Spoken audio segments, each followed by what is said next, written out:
Father, we thank you for allowing us to come to into your presence. We have come, O God, to beg you not to keep quiet, but to open your mouth unto us and speak into our lives relevantly so that our life will not be the same again. Holy Spirit, please let us experience open heavens of utterance and understanding. In Jesus' name we prayed. Amen. We must go straight. We studied a story last week, Genesis 19, and we couldn't go far. And I didn't want to stay in Genesis 19. This chapter depresses me. I love to stay in chapter 18. Some chapters of the Bible, for me, unfortunately or fortunately, God does not hide anything from anybody. There's somebody that once you hear their name, you say he's in heaven. There's somebody that when you hear their name, you say, I don't know where they are. Whenever they are burying somebody, I hear the flowery words. One day a bishop went to bury somebody. And he said, well, we don't know where this man has gone. If he's a sinner, he will go to hell. If he did right, he will go to heaven. One man stood up and said, all of us are going to heaven.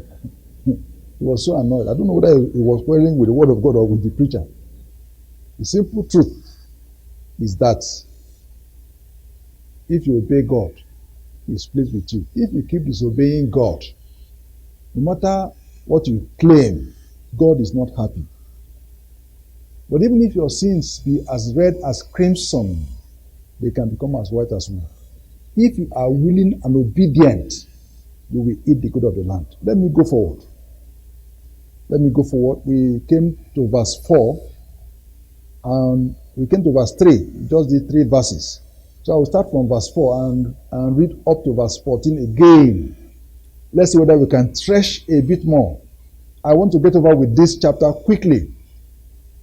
But sometimes God, the Holy Spirit does not permit us. Because there's somebody He wants to hook upon his life. Now the Bible says in verse 4, but before they lay down, the men of the city, even the men of Sodom, compassed the house round about, both old and young, all the people from every quarter. They called unto Lot, and said unto him, where are the men which came into thee this night? Bring them out unto us, that we may know them. And Lot went out at the door unto them, and shut the door after him, and said, I pray you, brethren, do not so wickedly. Behold now, I have 2 daughters, which have not known man. Let me, I pray you, bring them out unto you, and do you to them as is good in your eyes. Only unto these men do nothing. For therefore came they under the shadow of my roof. And they said, stand back. They said again, this one fellow came into sojourn, and he will live to be a judge. Now will we deal worse with thee than with them.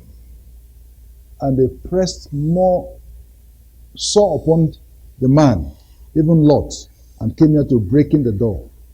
And the men put forth their hand and pulled Lot into the house, and then to them, and shut the door. And they smote the men that were at the door of the house with blindness, both small and great, so that they wearied themselves to find the door. And the men said unto Lot, hast thou here any besides, son-in-law, and thy sons, and thy daughters? And whatsoever thou hast in the city, bring them out of this place. For we will destroy this place, because the cry of them is waxing great before the face of the Lord. And the Lord had sent us to destroy it. And Lot went out and spake unto his sons-in-law, which married his daughters, and said, up, get you out of this place, for the Lord will destroy this city.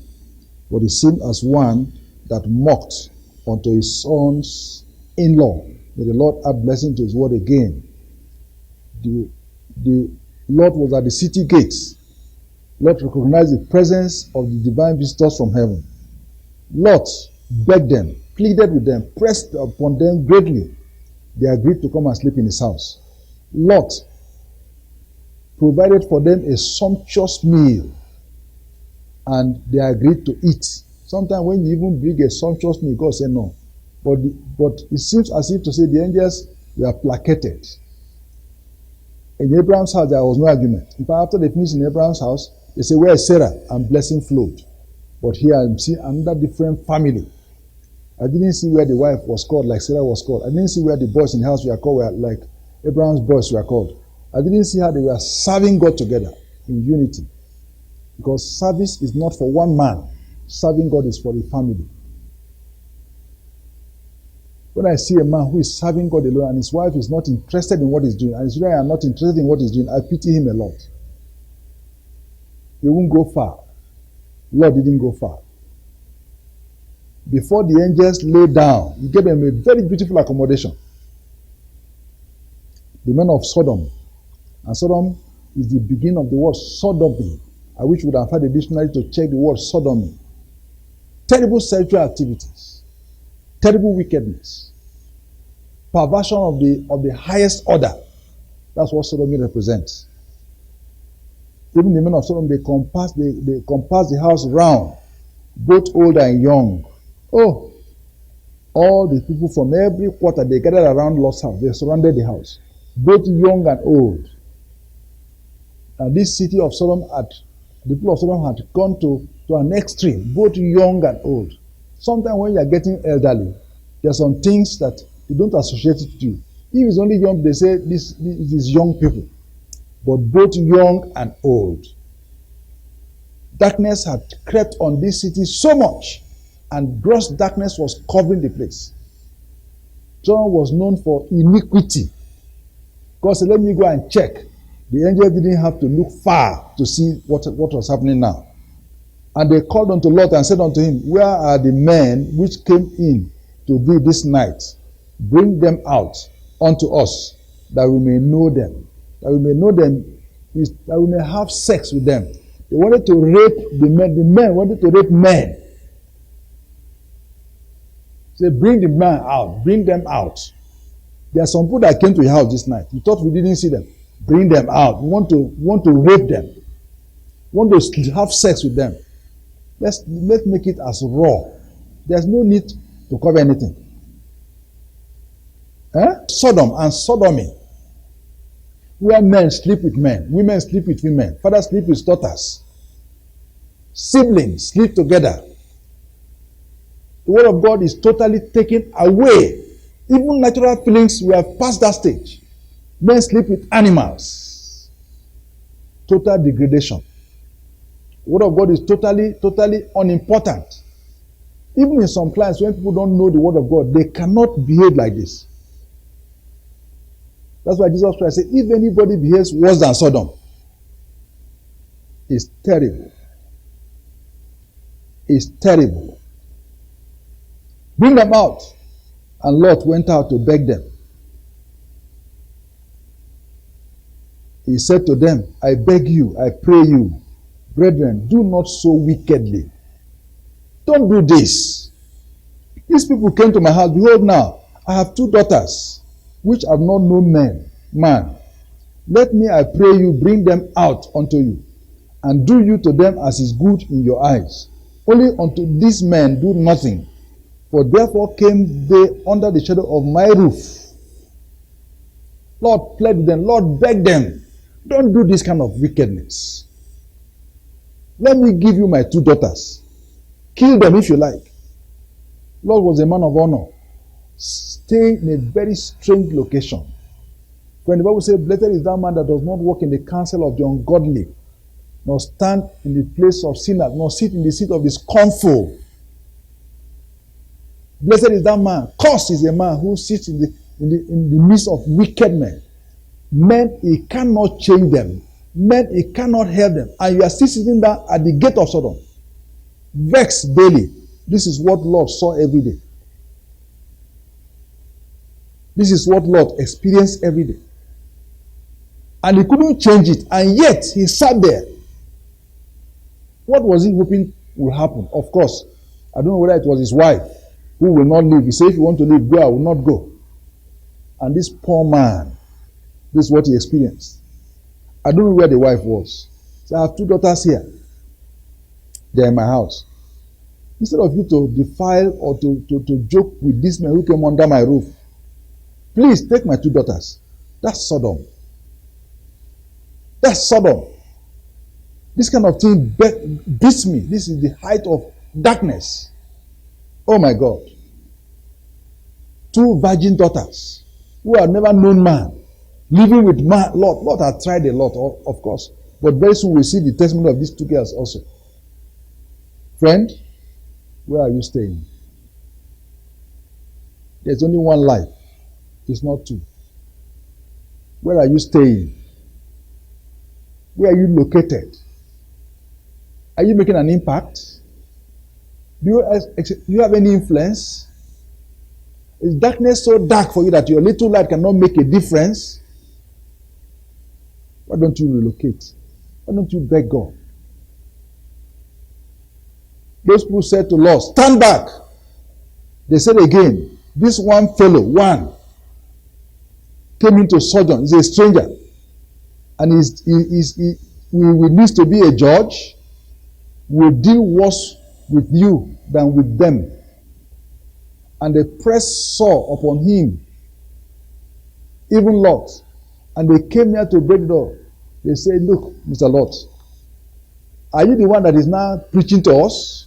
You want to be our judge? One man. They say, we will deal with you squarely. And they wanted to hold him and deal with him and want to break the door.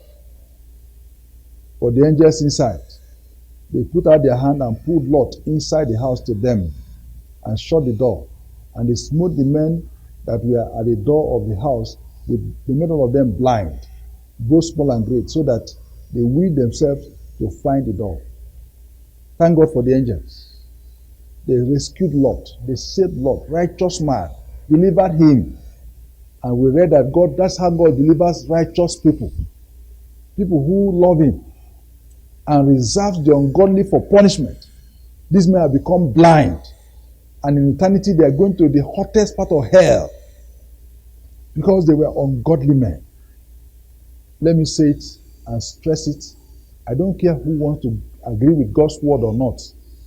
Everybody who commits sexual sin, sleeping with a woman who is not your wife, is already doing something against the will of God, and God is not happy with you.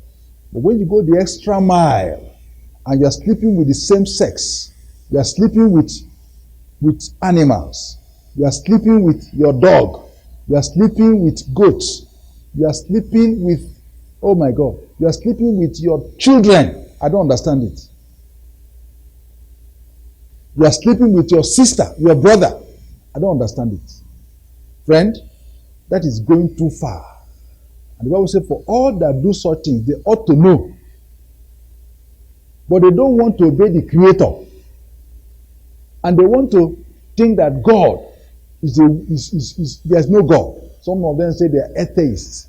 Some of them say there's God, but God does not get angry with anybody like that. They are living in a fool's paradise. God say, all that do such things, God will give them up to reprobate mind. See, some when they behave, you wonder, why are they behaving like this? Some people, the kind of sicknesses that they carry about in their body, say, but what has happened? It is because they have gone an extra mile. And God is saying, no. Even before we get to time, let me begin to afflict them with blindness, ignorance, with all kinds of things. Friend, a word is good enough for the wise. I beg you in the name of Jesus. One thing I know about the sexual sin, especially this perverted sex, is that once you indulge in it, it's habit forming. Sometimes to get out of it becomes very difficult. But by the grace of God and by the mercy of God, even if you are finding it difficult to break this hold on your life, God can break every yoke. If you come to Him now with penitence and you come to Him humbly, God is going to break that yoke. You can't live with it. Oh, I've seen some young men who got themselves involved in homosexuality. And the kind of things they are going through. or untold hardship. But when they turned to the Lord, their situation began to be ameliorated. Let me tell you, wickedness does not pay. Wickedness does not pay. I plead with you, if you want to prosper, you want to be healthy, if you want to follow God to a logical conclusion, abstain from evil. Say no to wickedness. And those are people who are luring young people into sex with the same sex. Your punishment is reserved for you. I want to beg you, friends. God said, I have heard and I'm going to check. Angels, go and check. Because before I inflict this punishment, I want to be sure that what I heard, of course, God knows everything. He's just trying to make human beings like us to know. And when they put Lot in, and the man said unto Lot, Hast thou here any besides? Is there anybody you have in this city? Can you imagine Lot? Married with children, a father-in-law of several daughters. They're asking him, say, look, have thou here any besides? So if God asks you that question, brother, what will be your answer? Do you have any people you have affected here, because we are going to destroy this place? Tell us the persons you have affected. Have you any besides? Is there a son-in-law? Are there sons? What of your daughters? Whatsoever thou hast in the city, bring them out of this place. For we will destroy this place. We will destroy it. Because the cry of them is waxing great before the face of the Lord. And the Lord has sent us to destroy it. We are going to destroy this place. There's no going back. Terrible destruction and calamity awaits all such people like this. Right from the very beginning, right from the time of the flood, God has spoken clearly that He will not tolerate rebellion. Bring them out. And I was amazed. And Lot went out. He spoke to his sons-in-laws. So he had more than one son-in-law. Let's say there are 2 sons-in-laws. So 2 daughters, 4. Minimum. Sons-in-law, which married your daughters, and said, he went to his sons-in-law who married his daughters, and said unto them, Get up, get out of this place, for the Lord will destroy this city. But they seemed to them as one that mocked unto his sons-in-law. So Lot had himself, had his wife 2, had daughters at home 4, had 2 sons-in-law at least, and 2 daughters-in-law. So when Abraham was saying at least 10, he was sure that Lot, whom he had stayed with, that there's no way he will not be able to bring 10 people out of this city of Sodom. But Abraham was wrong. If it was Abraham, if in his house alone there are 318 soldiers with their wives and their children. But look at this man. Well, brother, what has your life become like? Even your household, some of us, even our children that we gave birth to, even our wives, even our husbands, we're not sure. We're not sure of their faith. Because we don't know what faith they profess. We're not sure. Even your own children that are living with you in the same house, that you gave birth to, that you pay their school fees, that you feed every day, you are not sure where they are going. And you're not praying, and you're not careful. There's no family altar. I didn't see where they were praying Lord's house like Abraham's house. Why are you thus? You can't muster 10 people in this city. The wife is not around. The daughters are in the house. 2 of them are in the house. We don't know how many there are. At least 2 to 3 sons-in-law with daughters of Lot. He was in their wedding. He was the one that, oh my God. And this testimony is heartbreaking. That a righteous man, a man that had known God, a man that lived in the same house with Abraham for several years, he can't muster, even his own salvation is now at risk. I think we should pray again. I think we should beg God. The way things are going now, the Bible says iniquity is abounding everywhere, and the love of many is waxing cold. Even the messages I hear from the pulpit, they don't sanctify anybody. They even encourage you to sin the more, as if you sin, God is not going to do anything about it. Friend, all that is a lie. How many have you here besides? You live in Kaduna, you live in Enugu, you live in Lagos, wherever you live. If that city is going to be destroyed, and the Lord says to you, how many people can you muster here? I want to destroy. Go and tell them to get out. Go and tell them to get out, because I'm going to destroy this city. How many people can you muster? How many people can you muster? Even then, Lot had sons-in-laws, daughters-in-law. They may have grandchildren in that city. And the man had no influence whatsoever.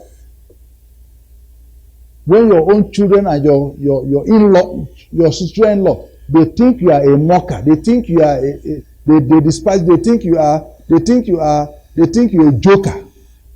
He said, Lord, ran to them. He spoke unto his sons-in-law, which married his daughters, and said, up. I wonder why he didn't even call his own daughters. It was their son. It means that situation was so bad. Up. Get you out of this place. For the Lord will destroy this city. But they seemed as one that mocked unto the sons-in-law. I was wondering, even when your sons-in-law begin to take you for granted, is that not a terrible situation? When your children will not be able to listen to you because of your lifestyle. When you don't have any legacy to commit to the next generation. When you don't have an example for anybody to follow. When you have become so degenerated that people don't, oh my God. And you are living here and you are staying here and things have gotten so bad. If the men of Solomon will not listen to you, what the angel say, whom do you have here? I know that I need not to open another window now. I know that this is the point to pray. I know we still have a few time to spend together. But friend, who do you have in this city? Unbelievers have their own people that they have in this city. They have friends. They have relatives. They have people they can influence. That they are a company going to a wrong place. But you, who say you know God, who say you have altars, who say you angels can come to your house, who do you have in this city? By the time we end this story, Lot lost his wife. He became the father of the Moabites and Ammonites. He slept with his own daughters. All his children and their husbands and their wives and their grandchildren, all of them perished in Sodom. What kind of life is that? How did he end? Careless living.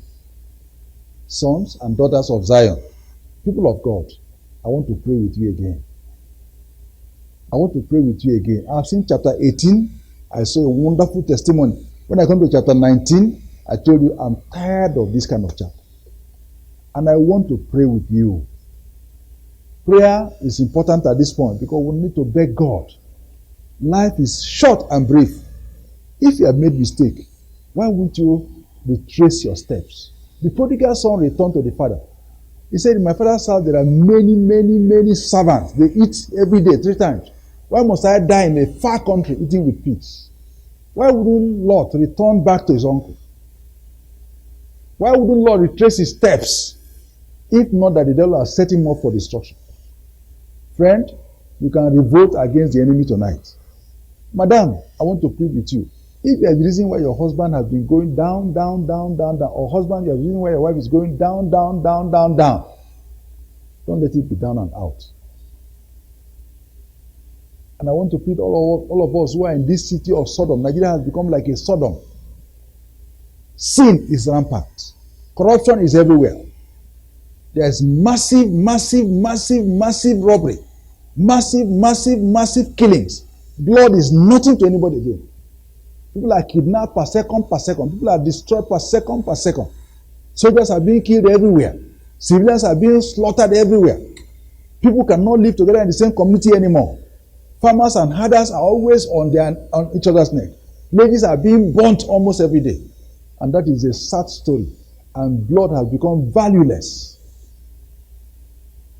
And this is another Sodom. The rich are getting richer, the poor are getting poorer. When I drive in the traffic and I see these young men coming to wipe my windscreen, who should be in school. And I see people who are, oh my God, even the environment where they live. Let me pray with you. We can recover. You can recover. Start with yourself. Who do you have here besides? Who do you have here besides? Sodom is a terrible place. Are you a Sodomite? Can you turn back to the Lord and say, Lord, I am sorry. I'm in a far country. I'm too far away from you. Deliver me from Sodom. But I pray that as many as are crying, let those who have committed terrible sexual sin, they have slept with somebody's wife, they have slept with their cousin, they have slept with their sister, they have slept with the same sex, they have done terrible, terrible iniquity, and you have turned their eyes away from them. I am begging you, O God, as they turn to it, let the blood that Jesus Christ on the cross of Calvary, let it speak, O God. Thank you. If you are listening to this telecast and the Spirit of God has touched you, I don't normally make this kind of announcement, and you want to see me personally, please make a special request. The number is on the screen. They will soon show you. And please come and see me. You are so precious in God's sight. I want to pray for you particularly. Thank you.